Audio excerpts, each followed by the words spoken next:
Not sure what happened in that situation. Both towers are now down. This is the collapse of the first one a little over an hour ago. The second one collapsed about 45 minutes ago. This is the second tower. From where the World Trade Center towers used to stand, you're looking at the collapse of one of those towers right now. We now have an AP News alert out of Pittsburgh. Officials at Somerset County Airport are so it is just almost too hard to comprehend. If you'd watched a movie like this in a theater, you would say this could never happen. But you are witnessing the virtual siege of the United States today, as we see in its biggest city, New York, its biggest landmark, the two towers of the World Trade Center. Taking dead aim at the World Trade Center's North Tower. Emergency officials estimate 20,000 or more people may have been inside the two 110-story buildings at the time of the attacks. Eyewitnesses report victims falling and in some cases jumping from the two buildings. At approximately 9:40 a.m. in Washington, D.C., a third hijacked plane crashes into the Pentagon in a burst of flames, one side of the building collapsing. Non-essential personnel from federal buildings, including the White House and the U.S. Capitol, are evacuated.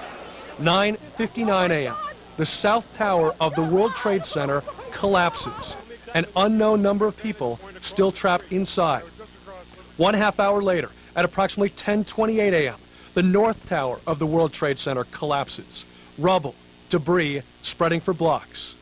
In a separate but apparently related crash, a fourth hijacked plane, a Boeing 767, crashes in western Pennsylvania, about 80 miles southeast of Pittsburgh.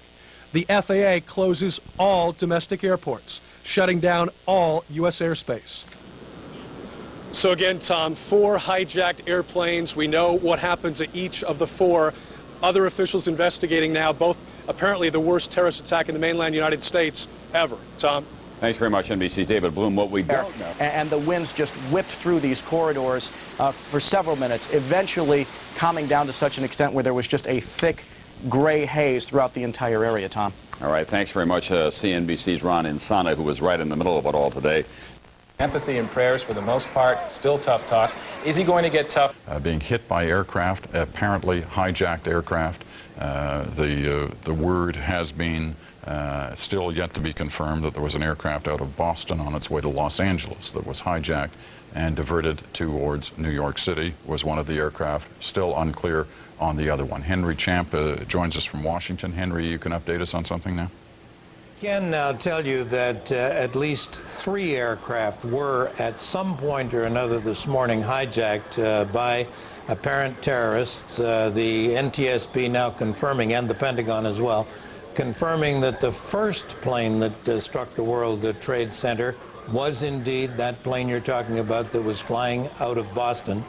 Can also tell you that a small commuter plane, one of the short hop airliners that flies into Washington, was involved in the attack on the Pentagon. Apparently that plane, fortunately for those inside the Pentagon, hitting the ground first before skidding into the building, and the damage, while significant, does appear light, and there's hope that fatalities, if there are any, will be few.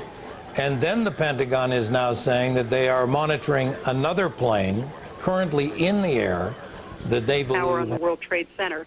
Now, what we're also told from the FAA is at this point, typically 4,000 planes are in the air at this time, but they have been ordered. This is the first time in U.S. history that they have ordered a ground alert, told all the planes that they need to reach their destinations. In addition to this, all international flights are being ordered to Canada, but we are told just a few months ago, an FAA official told me that Canadian airports are also being closed for fear of a terrorist strike there.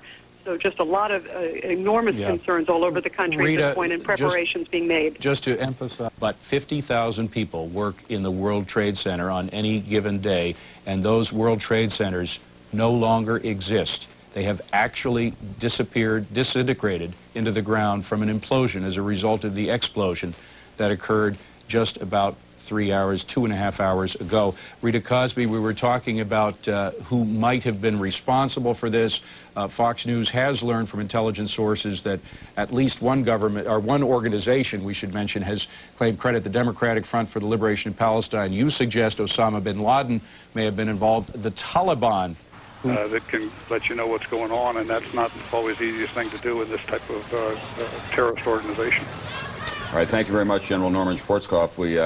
We'll be back in touch with you throughout the day as we get more information. We'd love to get your oversight on all of this if we can. Okay, Tom. Well, let's go to Paul Bremer now, Ambassador Paul Bremer, who's the chairman of the National Commission on Terrorism. Mr. Ambassador, do we have any idea whatsoever who may be responsible for this? Well, as you were just saying, we have a massive intelligence failure and a huge security failure that's going to have to be looked into. Analytically, there probably are 4 possible candidates. There's the Osama bin Laden al-Qaeda group that you've been talking about. There is the possibility of a Middle Eastern group such as Hezbollah or the Palestinian Islamic Jihad conducting an attack like this.